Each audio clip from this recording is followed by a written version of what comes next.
Okay, so let's just activate the toes. So just pacing, but not this one. Just lifting the foot up and putting the toes down first, and then slowly sinking into the heel, so that we've got that sort of tiptoe feeling. So you're putting the foot down. So this sort of active, sort of almost prowling, like you're really interested in staying low. And just this feeling that you have to put the toes down first and then pull yourself into the foot. Yeah, so don't just put the foot down and plonk yourself into it. Put the foot down without moving the weight, and then draw the weight across. Yeah, so you have to be really sure of that foothold before you can move into it. Just like the rock climbers, when you see them climbing the rock faces. I love watching those. So,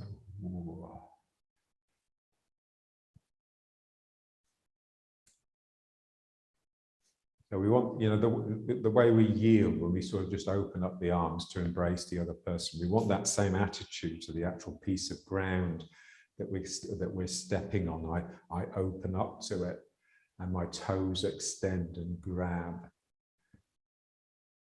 It's a very active feet. Sorry. And to get the feet active, you really need to get down. You can't be in the head.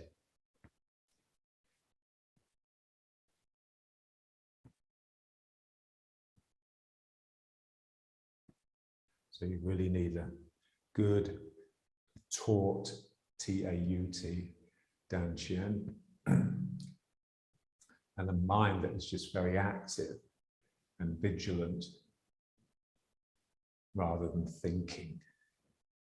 Thinking is the death of everything except thinking.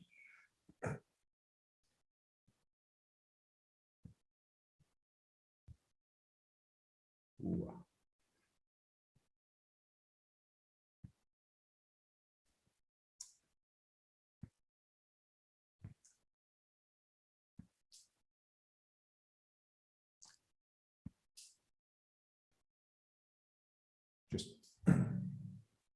Just feel yourself like a unit, yeah? You're a unit, and yeah, so you don't want to be an upper and a lower body. So it's not, you're not doing this with your feet and you're up here. The whole body is really integrated about the dantian.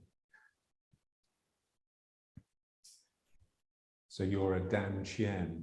You're not an upper and a lower body. You're not a head thinking about its feet, yeah?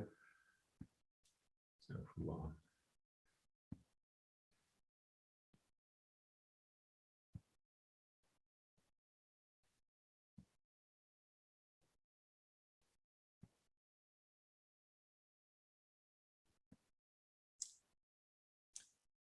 So just set it up, get a rhythm, and then just get into the breathing. As soon as you start breathing with it, it becomes meditation effectively.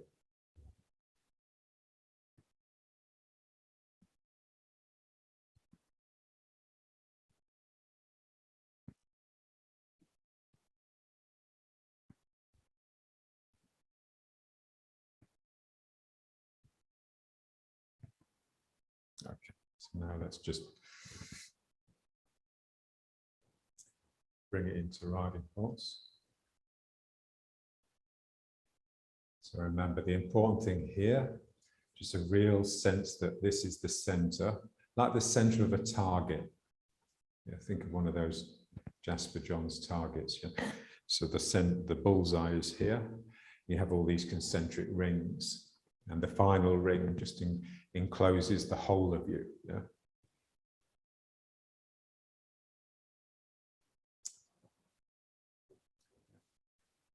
So there's a sense that the upper body is almost collapsing down into the dantian, the same that the legs are sort of coming up into the feet, yeah? So you're sort of shrinking, you're compacting into the dantian area. Otherwise, it's just a theoretical point. It's got no sort of physical function. And then just get the lower back, feeling that it's extending down. The tail is extending down to a point between your feet.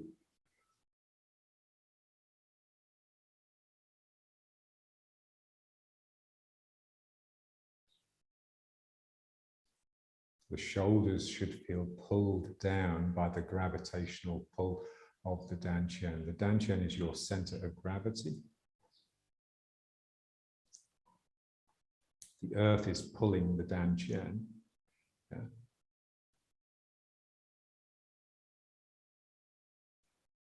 So we want the legs to be springy enough to allow that pull without fighting it.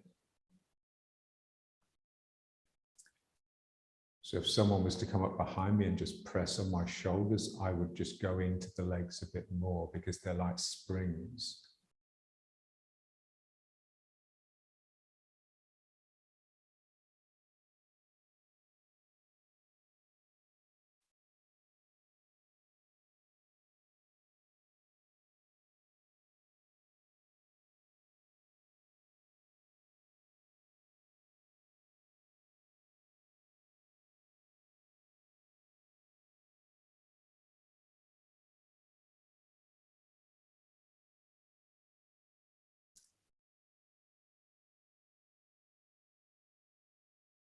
Yeah, so you have the center, the bullseye here. Yeah. And then it's like there's one of the rings that's concentric to that will contain the elbows and the knees. Yeah. So there's a circle that comes down. There's another circle that goes to the shoulders and like the ankles or just above the ankles. Another one that goes from the top of the head and just down, just slightly under the ground. Yeah.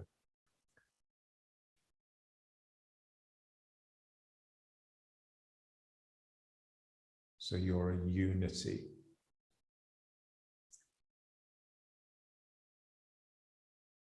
So unity doesn't just mean one, it means the many become one. Yeah?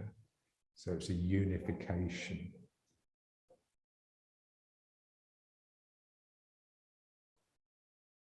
Okay, now let's just start a bit of breathing.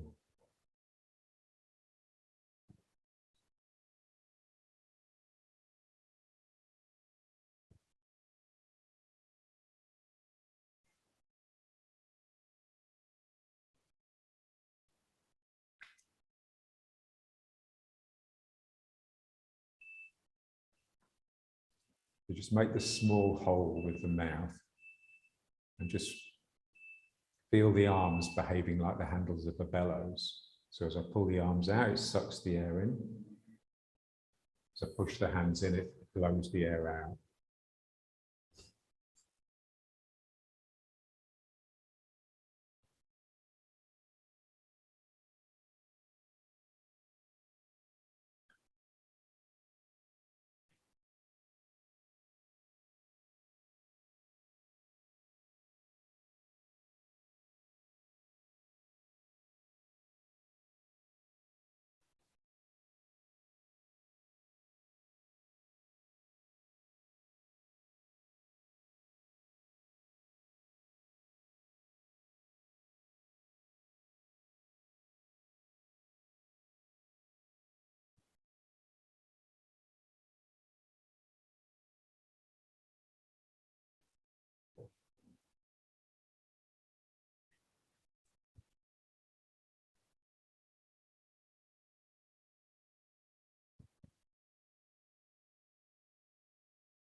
And then just let the spine start breathing as well. So here you extend a little bit, you sort of arch backwards slightly, and then here you flex forwards.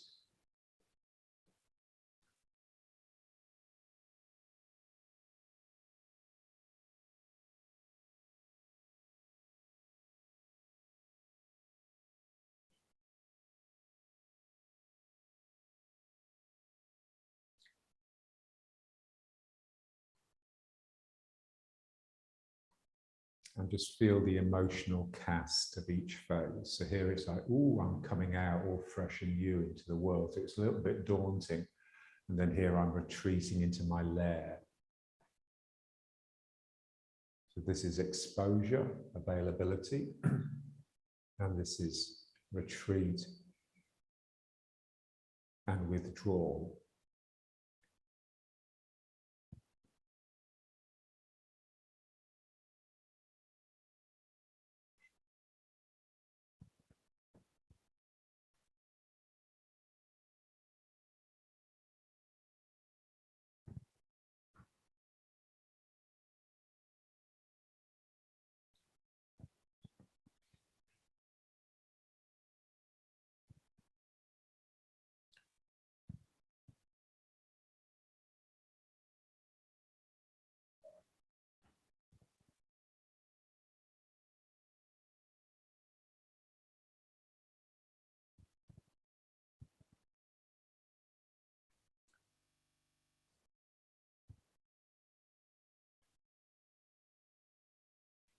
And then just back into the riding horse. And again, shoulders really pull down.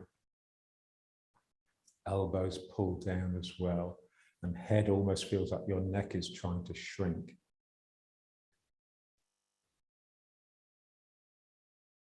Yeah, so the dantian is pulling the shoulders, the elbows, and the head, but it's also pulling the feet and the knees. So, but of course, they won't come off the ground because of the gravity of the earth.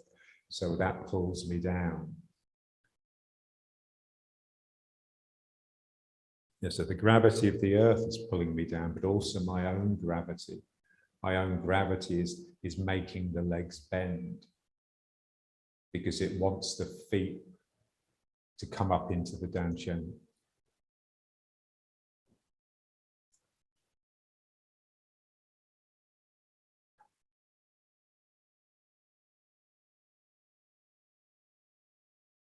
Okay, now let's try the breathing again, but now just reversing it. Yeah, so let's start from here. Yeah, so let's start from here. So breathe in. And then just breathe out. Breathe in, feel the pressure really increasing inside the belly.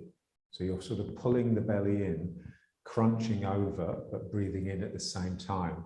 So the pressure is really increasing. And then here you just let that go and breathe out. So breathing in and breathing out.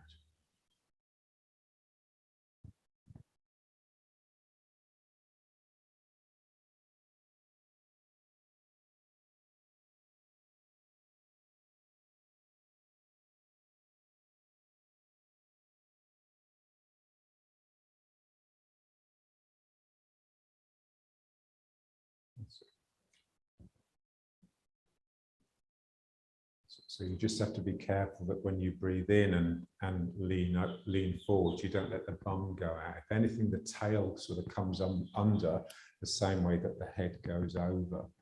Then here your head is leaning back a little bit and your tail's going back. So this really gets the spine breathing.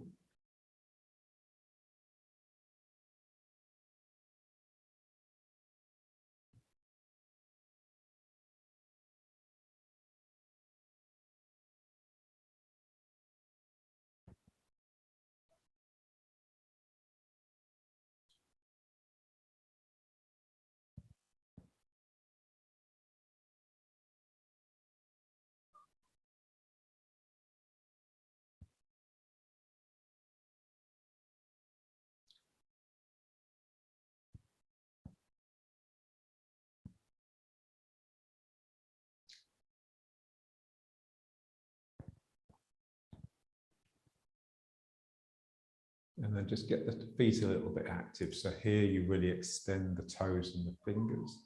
And then when you breathe in, you make fists with your hands, but make fists with the feet as well, or feeling like you are.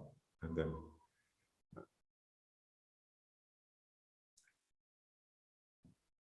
so feel as you make fists with the feet, as you curl your toes up, it just drives you onto the outside edge much more.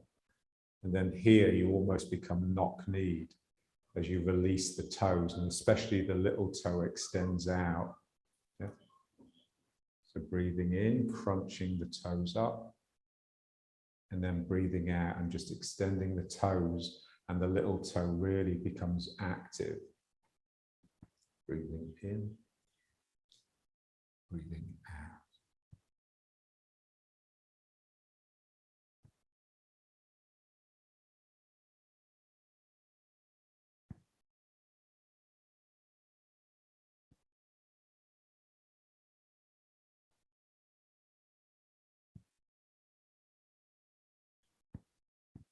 Yeah, so the main part of your mind would be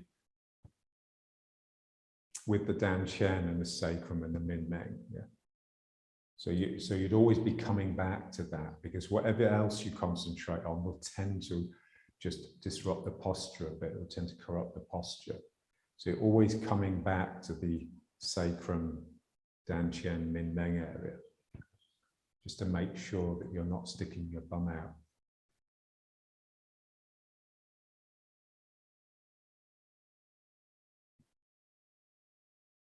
So you just want that to become a habit.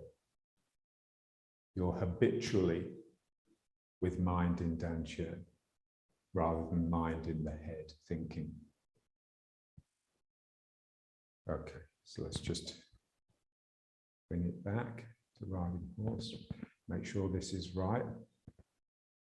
Yes, it's just directing down here. It's not pointing backwards.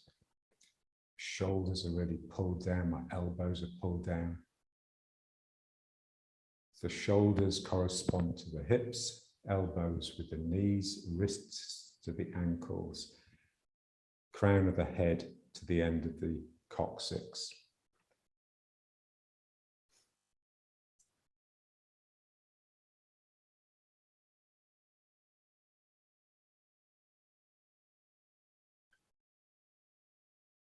So you want the feeling that the Min Meng is the middle of the spine.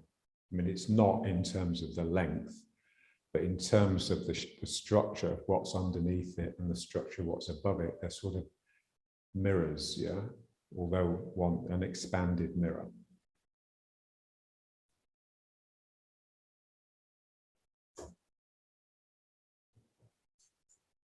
And what's beneath the Min Meng belongs to the legs, and what's above the Dan Chen belongs to the torso.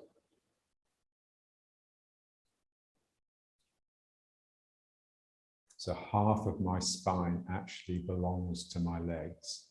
It's not as though I have a spine perched on top of legs. My sacrum, my coccyx, and my bottom vertebra are with my legs, are in my legs.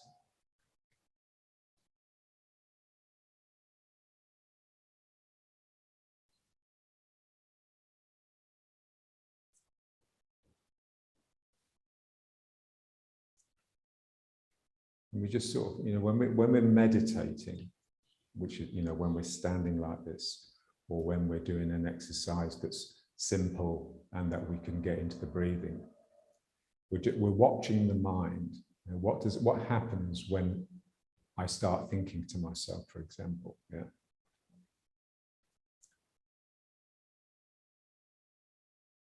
So what we're always trying to do is we're trying to give ourselves a feeling of self-importance, yeah? And so we're trying to feel good about the world and about ourselves, yeah? And so we start having thoughts that produce that feeling. Yeah? And what those thoughts will always do is bring you out of the ground and bring your shoulders up. Yeah? So what we're trying to do is actually basically become depressed so that we can get spirit to rise instead of the thoughts. Yeah. So we really got to just make sure this stays down, make sure I really stay integrated about the Dantian. And then you'll get something else coming up, which is not you having to force the situation. Yeah? Because when you're thinking wonderful things about yourself, it's like it's completely artificial.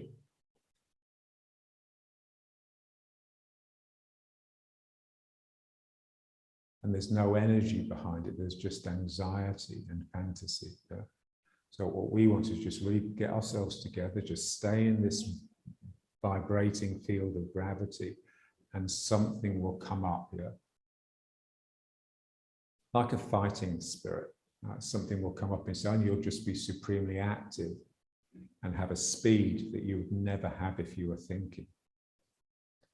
And an appropriateness, you know, what your responses will always be appropriate to the world you're in, rather than appropriate to your image of yourself.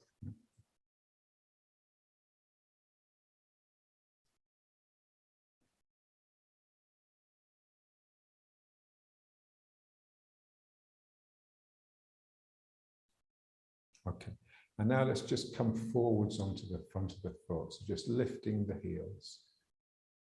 Yeah. And just because that, if anything, this will bring the spirit up. You'll get a sense of vibrancy and urgency and panic, yeah, because your balance is compromised. Yeah.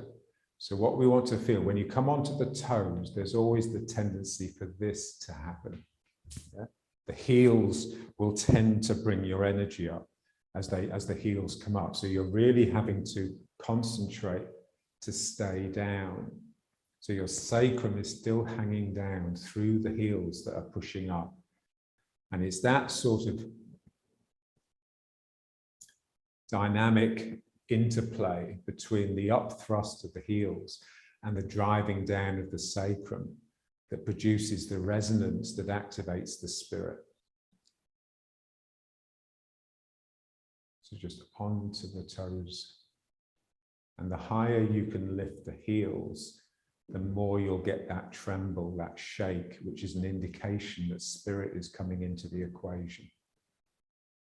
You're no longer in control of what comes out of the situation. You're in really good control of yourself, but only so that you can generate an event of spirit. And then just rocking back onto the heels and just feel it. Just feel how that, as soon as the heels touch the ground, it's like, oh, thank God for that. There's like a quietness and a slowness, and you're back to meditation.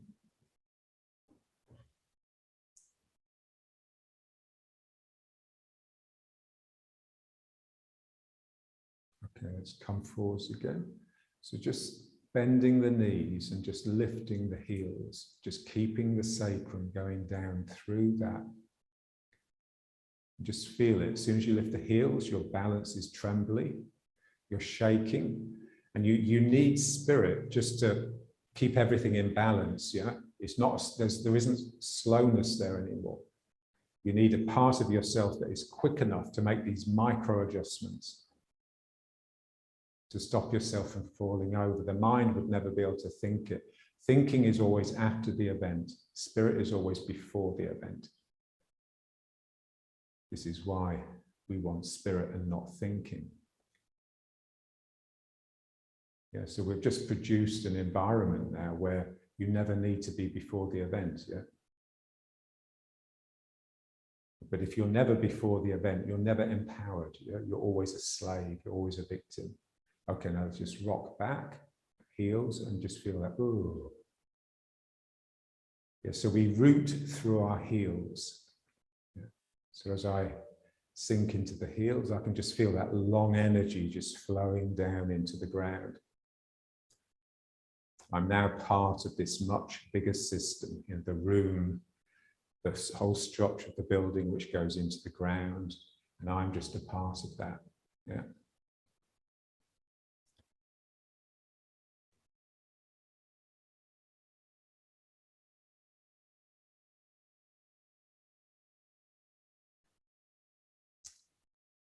Yeah, so this is what they would call, meditating like a tree. So when you're like a tree, you're very much got this root system. You're very much in the heels, yeah?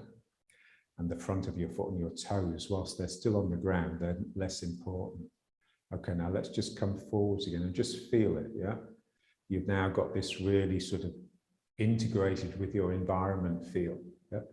And as you come forwards onto the toes, you still have that, but it's sort of virtual, it's in the background, and now something else is foregrounded, which is an intense activity that comes from being on the toes. And now it's a completely different kettle of fish. It's a completely different game. Just keeping your balance, just charging up.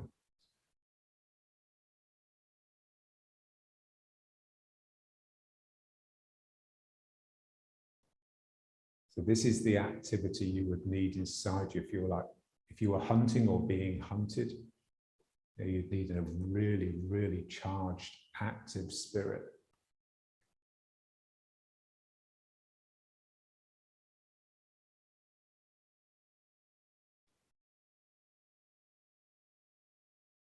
And then just rocking back onto the heels, and just as soon as the heels touch the ground, something in you comes out and into the ground. So that all that activity from the spirit, from being on the toes, just drains out of you, really.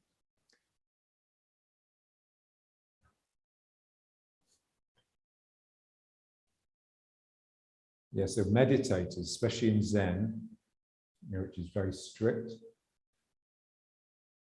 what they endeavor is that, when they're meditating, they actually have both states, yeah? They have the long energy, the long heel energy, but they also have that zzz, that sort of trembly activity. Yeah, so there's part of them is really relaxing to get that long energy, and part of them is really tensing in the right way to get that really active energy. But the part you see when you see someone meditating is the relaxation. Yeah. So the relaxation contains the other. Yeah. So the relaxation is like a shroud that actually hides this real tension and activity at the center. Okay, so just sacrum again, pulling down, hips driving up, shoulders pulling down, elbows heavy. And this feeling that the opposite, they say in Zen, when you sit, yeah, obviously you feel your bum on the cushion, and then you imagine that the ceiling is right on your head and you're trying to push the ceiling up. So they're sort of extending their spine. So there's that, but there's also the other. There's also this feeling that you're trying to crouch underneath a low ceiling. So part of you is shrinking in order to activate the spirit, and part of you is expanding to activate the long, soft, enveloping, compassionate energy. Yeah. So, they say that Zen is the marriage of Taoism and Buddhism. Yeah. So Buddhism is the compassionate, and Taoism is the fiery, active, fighting spirit.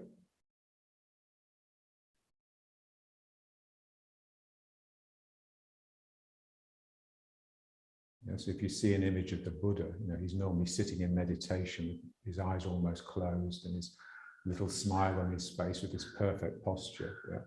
You see pictures of Lao Tzu, he's a hunched, grizzled old man with a really angry look on his face. Yeah. So he's going to leap at you and bite your head off.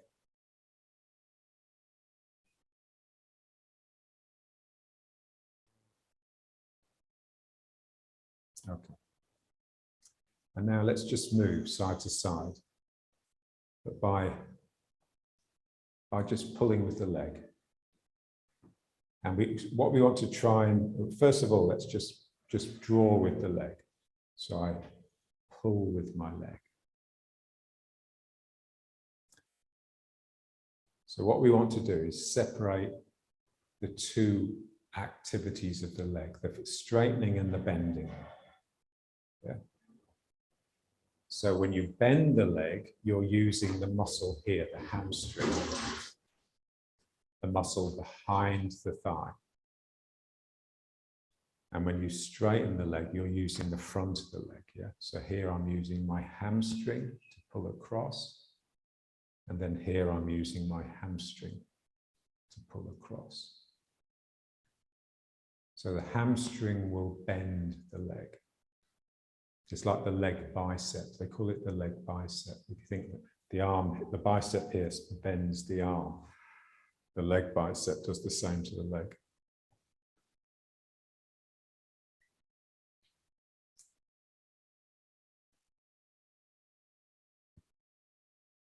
And it's difficult to know that you're doing it, yeah, because we just have no real sort of awareness of the hamstrings. So you need to have your hand there to actually feel it tensing up. Because it's so difficult to really pull, because we're always helping with the other leg and we'd like not to. So I want that muscle to do it. And you can feel this muscle is now tense because it's trying to pull, it's trying to pull, it's trying to pull, it's trying to pull. And then it sort of relaxes. And the reason for that is because my weight is now in the leg. And so this muscle now has to work to keep me up, to stop me from falling down. Yeah. So it's the hamstring working, and then you can feel when it relaxes, and then this muscle becomes tense, the front of the leg. Yeah. So we're just trying to separate the front and the back of the thigh, the hamstring and the quadricep. Yeah.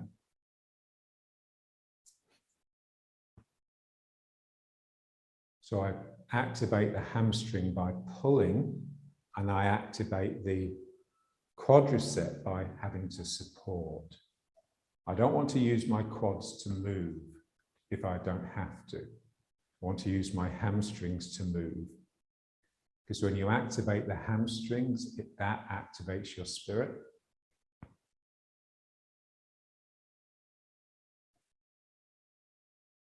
So pull.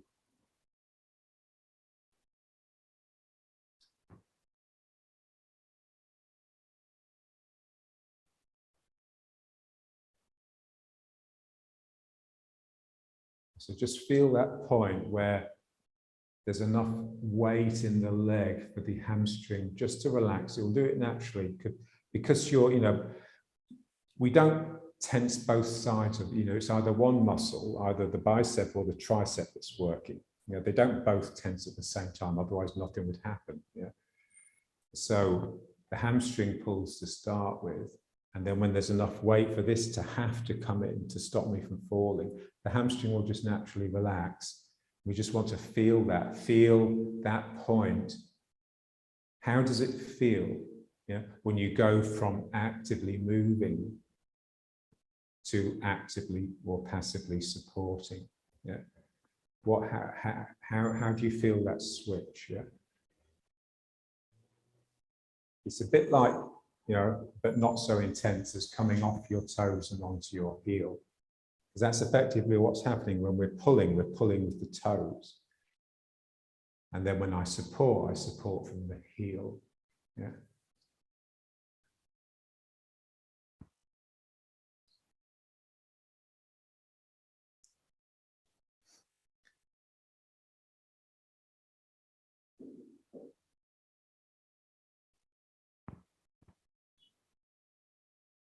So I want my movements to be really active.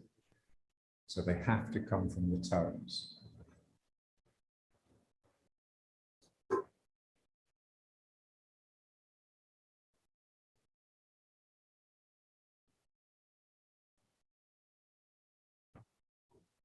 And then sinking into the heel. Okay, now just continue with it. And now we want to feel, how do the two different activities turn the waist? Yeah. So when I pull with the foot, what happens is it will tend to turn me this way. Yeah. So if I pull with the left toes, it will tend to turn me to the left. Yeah. And then when I pull with this foot, it will turn me this way. And just feel that. We want that to be really natural.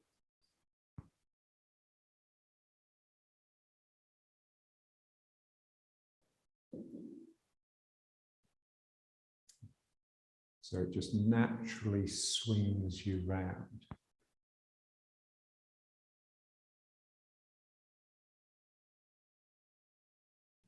That's good. Whoa.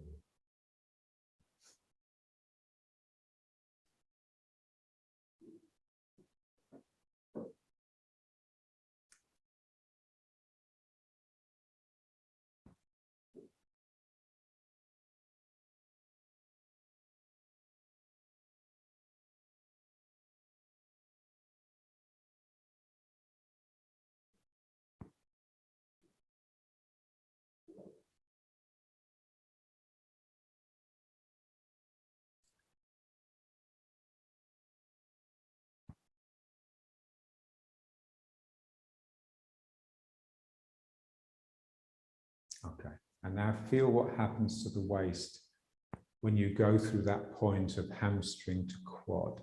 So when I'm using the back of my leg to pull, it will swing me this way around. But then when I flick into support mode and start using this muscle, it will tend to turn me this way. Yeah. And so when I'm pulling with the leg, I turn towards it. And when I support with the leg, I tend to turn away from it. Yeah. So in other words, when I pull with the foot, it's a front foot. And when I support with the foot, it becomes a back foot. And then this pulls. And then as I support with the leg, I naturally just start returning. Yeah. I'm pulling, and then I'm supporting, and I'm pulling, and I'm supporting. And this just produces like a natural figure of 8 in the hips. Yeah. I'm going, pulling forwards around the foot, and then I swing around the leg, and then I come around this one and swing around and then here. So now I'm producing this circle, and then I swing around the foot. I pull with the hamstring, I support with the quad and let myself turn the other way.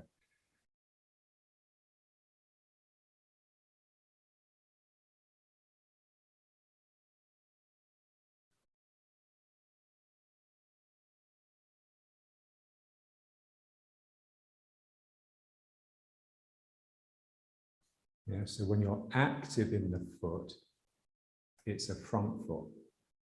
When you're sort of passive and supporting in the foot, it's a back foot. Yeah, so 1. And I just let myself swing round as this becomes the supporter.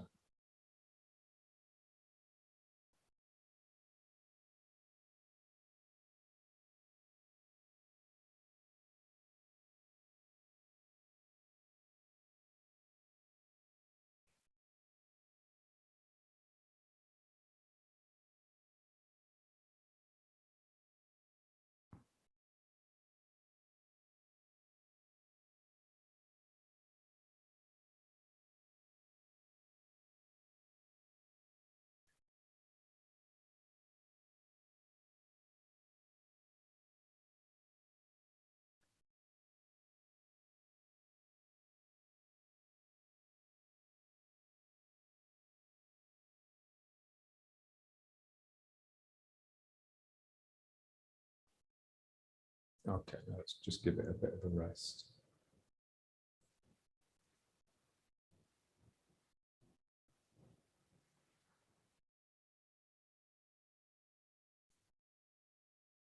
Let's just try a little bit of pacing, just to release the legs a bit. Again, from the toes. Just feel the toes as just being really light and playful.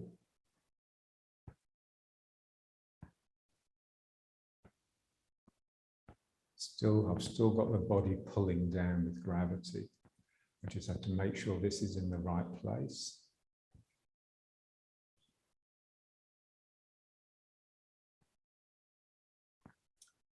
So the feeling is that your sacrum is underneath the heart and the head.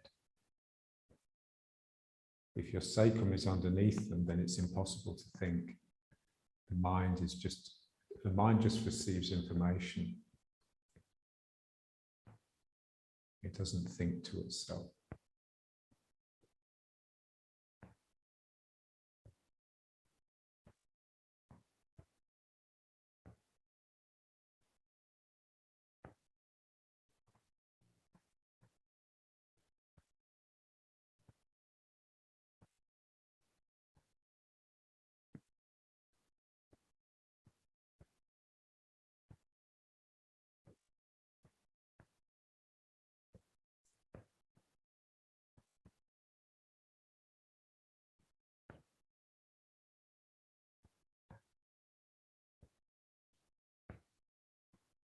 And then you can just sort of jog on the spot. So now you're really on the front of the foot, the heel doesn't go down at all. And you just have to make sure that the upward lift, the spring from the feet, doesn't push your sacrum up too much. So the sacrum is just trying to stay relaxed and just sinking through this buoyant, trampoline-y, springy energy that's coming up.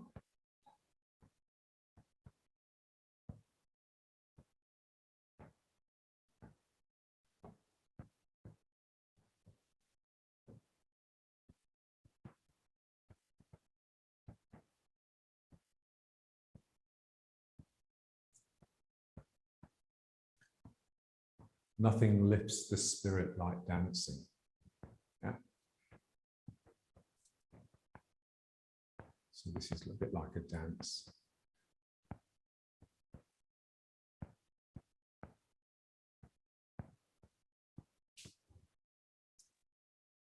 Yeah, if you're feeling miserable and you want to, not too miserable. If you're too miserable, then you won't want to not be miserable. Yeah? Then you either sing or dance.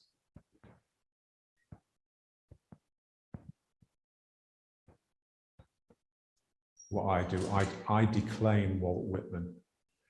So I read Walt Whitman aloud, loudly. Nothing brings the spirit up like that.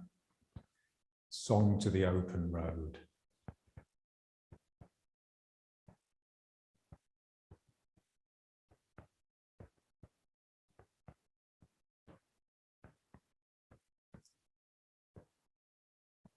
That's it, that's it. Yeah, just feel what wants to happen to your arms, yeah. So if you're playful, you're dancing and you're natural, your arms will want to do opposite things. Yeah, you'll never want to do this. Yeah, that's how Israelis dance. Israelis, when they dance, they sort of pogo, you know, because they've just got no subtlety. Yeah, and the men are so afraid of looking gay. Yeah? They'll try and be as masculine as possible.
Yeah, so when you do an exercise, you just want to do it long enough that you just relax into it, you become consumed by it. That's all there is. You lose the room. All you've got now is your own center.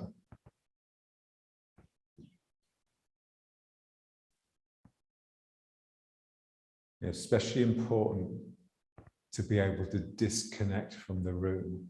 especially when you're working with another person, because you don't want to relate to them having first related to your environment, because that will really slow you down and make you non-responsive. You want to just relate completely to them, or as John would say, to the third heart. So you're not really, in a sense, when you're working with another person, what you feel, what you intuit, is this center that belongs to both of you. It's the center of the relationship, and that's what you're relating to. Yeah.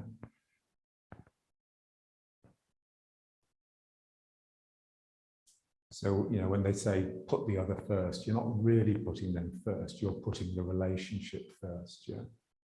So everything that you do serves that togetherness. Yeah.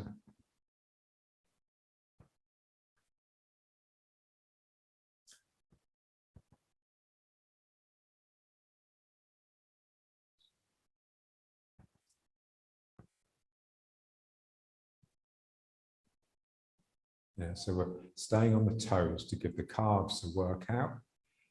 You'll feel it in the quads. Yeah.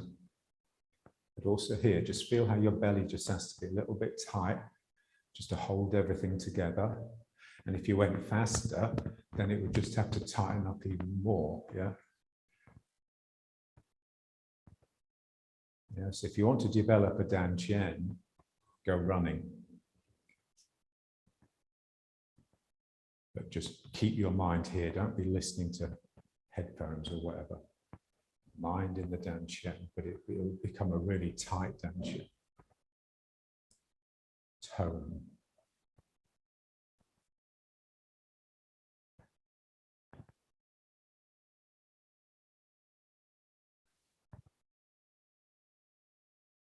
Okay.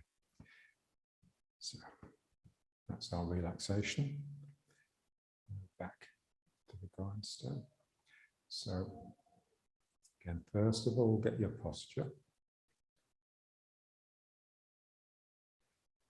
Yeah, so when the sacrum slots in, there should be a real feeling of just coming home, like you're just back in this place that you just know is good for you. And you become energetic, yeah? You become a creature of energy, yeah?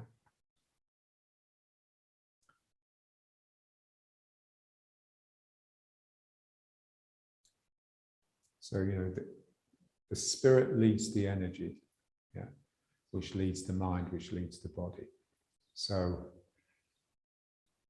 energy is not far behind spirit. So if you can become energetic, then again, there's an aspect of you that's there before things happen. Yeah. And the best way to just get into energy is just bend your legs. It's as simple as that. What people find difficult about it is that, when I, like with a student, I can say, okay, bend your legs. And I'll say, wow, now you're energetic. You're listening to me, you're coming into me. Can you not feel it? And they say, no.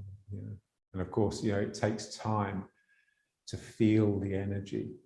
And then it takes even more time to have confidence in that, to have confidence that even though the other person can't feel it, something is happening. Yeah, something good is happening. And so you don't,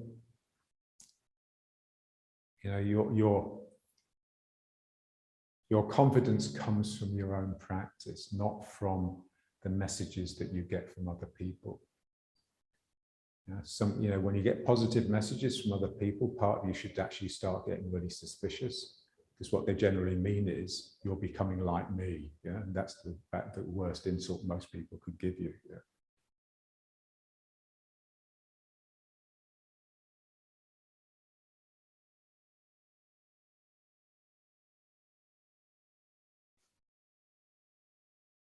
There's nothing worse than when people say, oh, you look so well, you look so good.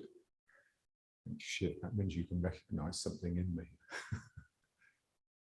I must be doing something wrong.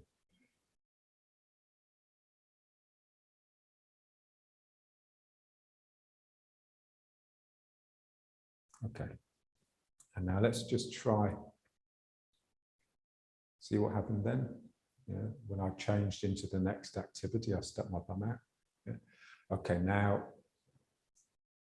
pulling again, but now pulling with a sense of yielding. Yeah, so when we're pulling with the muscle, it's very much a sort of physical thing. Yeah, so I do something physical to make a physical movement. Now I want an emotional thing. Yeah, so something in me breaks. There's a break here. Yeah, which causes a pull, but I'm not thinking of the pull anymore. I'm just thinking of breaking. I'm thinking of becoming tearful, becoming emotional. Yeah? So something in here just breaks, like a hole opens up.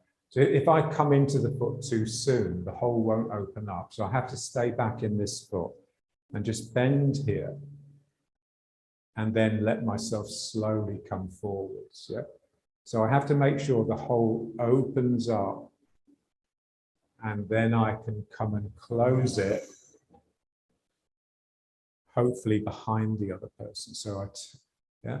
So what is it that, yeah? So this has to fold here, and there's like a little point here that has to just open up like a mouth opening. Yeah. And that will just naturally swing me round. Yeah. So this is what I'm yielding to. Imagine someone's coming here and I want to yield this. I want to allow it to draw backwards and open up, and then also allow that to pull me forwards. Yeah. So yielding is actually really quite complicated. Yeah. Something opens and it doesn't just pull the other person, it pulls you. Yeah. So I'm opening here, which draws the other person in, but it's also drawing me forwards. It's pulling that foot and the foot won't move. So I move towards it. Yeah. So here I just want to feel that almost like a sadness. Yeah. It's like something in you just becomes a little bit sad and tearful. Yeah, John was really into this. Yeah. John could do this all day. John loved feeling sad. Yeah. There's that beautiful Tibetan meditation, you know, practice being sad without feeling sad. That's so Taoist, yeah. So in a sense, you know, we just have a responsibility to be sad nowadays because we're basically destroying the planet. So that sense of shame that belongs to the human being now, yeah, because we're so shameful. Yeah, we're all have almost like a duty to be ashamed of what we've done, and yet you don't have to. You know, there can be a joy that comes up through that. And that joy is just the spirit. Yeah, so there's something uplifting. As soon as I start turning, there is an uplifting quality. So I'm producing this embrace, which is this sadness that just melts around the other person. But within that, there's this uplifting energy. It's one of the 5 joys in Buddhism. It's the uplifting joy. And that's what turning produces. Turning doesn't just yield, it actually lifts the spirit.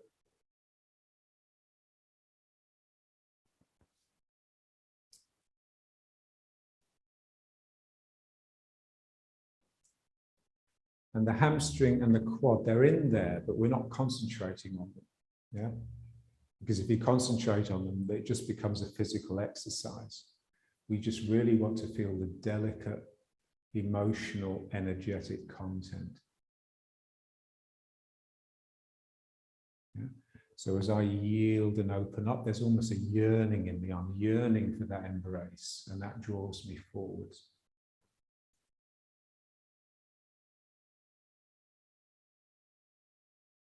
Yeah.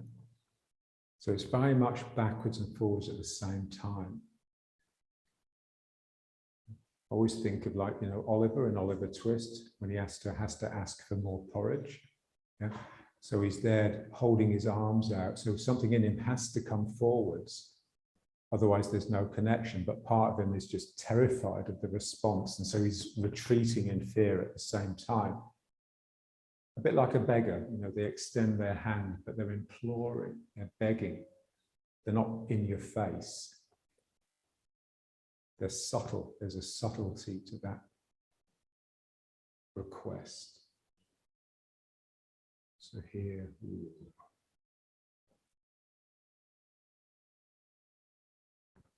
yes, you really have to hold the weight back as long as you can. So it's drawn out of you. You know, when they say, you know, when something takes a long time, it's drawn out. You've really drawn that out. Yeah. So something is delayed, and just make sure it's all coming from the yield. It's not coming from the pushing ignorantly forwards.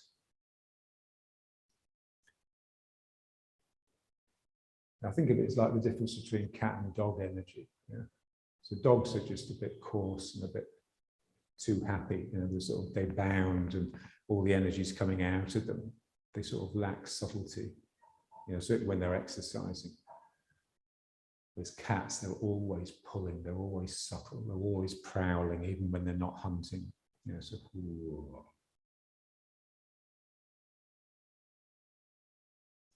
just,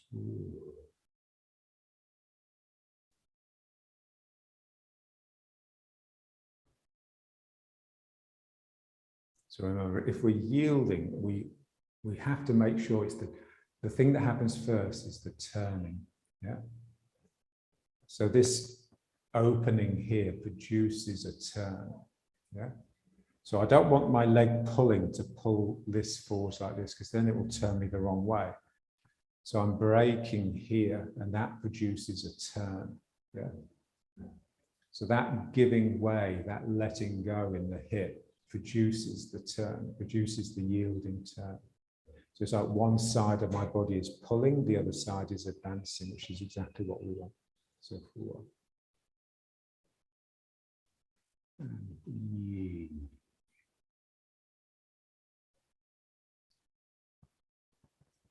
And this is just all the way through the form. Yeah. Every time you take a foot off the ground and put it back down, how do you get the weight into that foot? Do you push ignorantly from the other leg? Or do you just let that leg melt and let that draw you forwards? Yeah? You just, you know, cast your mind back to what it looked like when John was doing the form. It was just one long melt all the way through. He was always low. He never came up.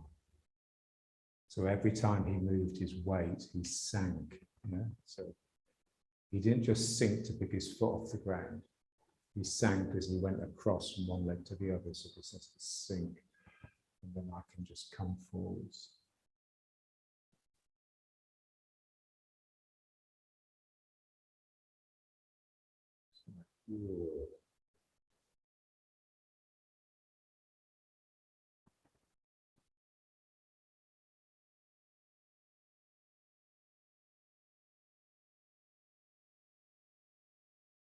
Okay, so let's try just back.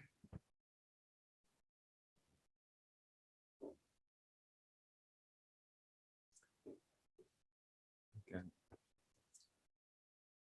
Shoulders down. This forwards of where the mind wants it to be. Yeah, because when it's in the right place, the mind can't think. And the mind wants to think because that's what it's habitually accustomed to.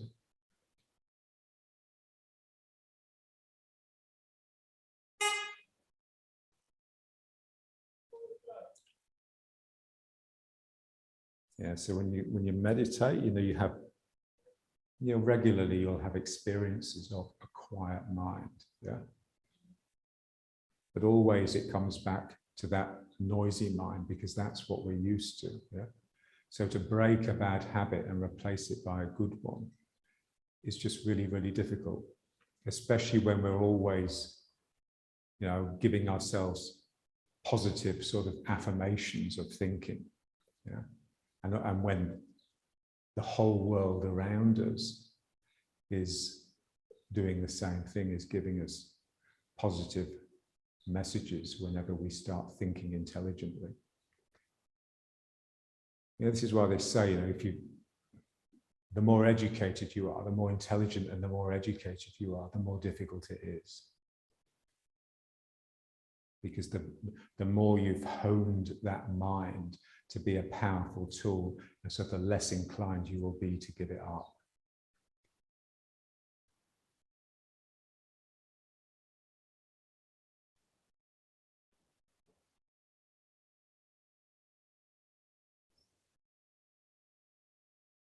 mind in Danchen. Everything relates to this. This is pulling every particle of you, yeah, down or up into it. Yeah.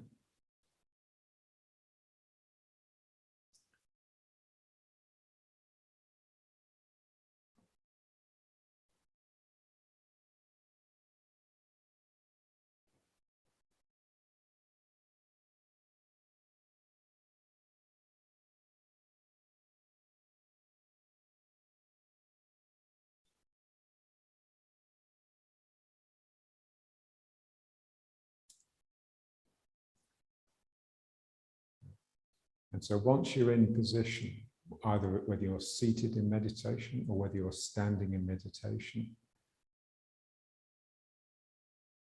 it's a bit like you're now serving a natural process. You're serving a process of communication and exchange between the earth and the heavens. Yeah.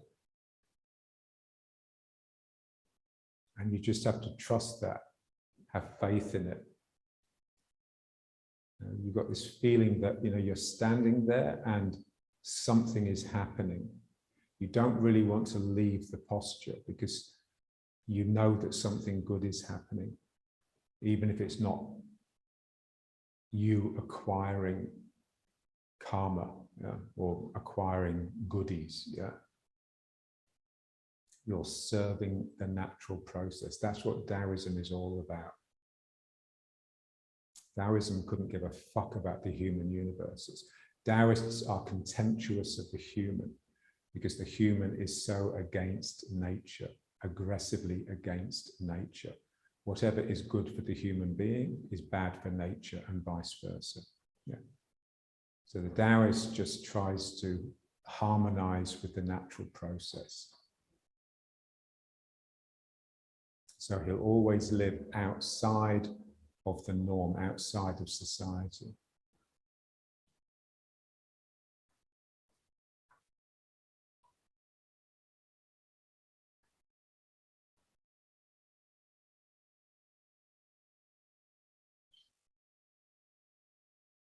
Okay, let's just bring it into attention. So again, just try not to do what I do, which is look down. Just sink into the foot. And then just bring this foot up. And then just straighten the legs, but still with a bend in them, still with a sense that your legs are receiving your sacrum rather than trying to push it up and have it perched atop.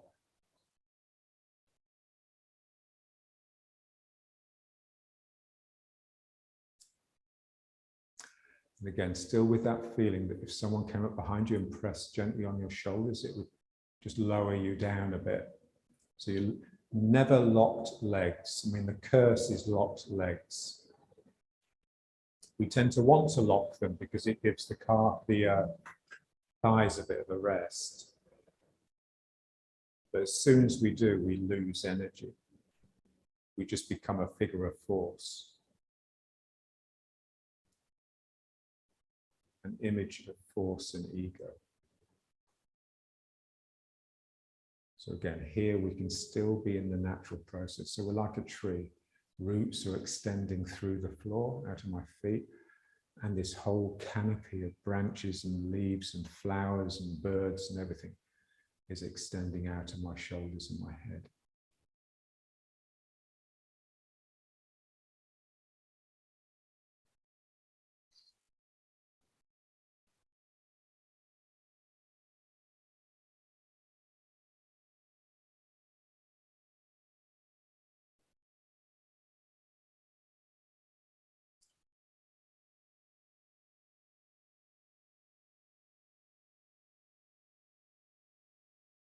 Yeah, so that's basically prayer. Yeah.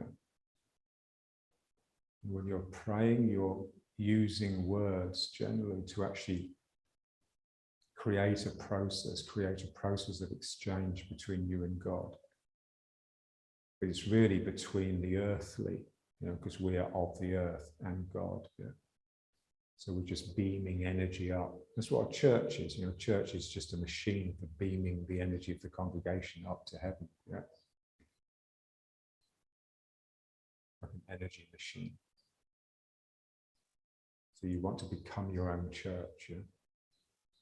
Like Mary. Mary's a church. She's even called church, yeah?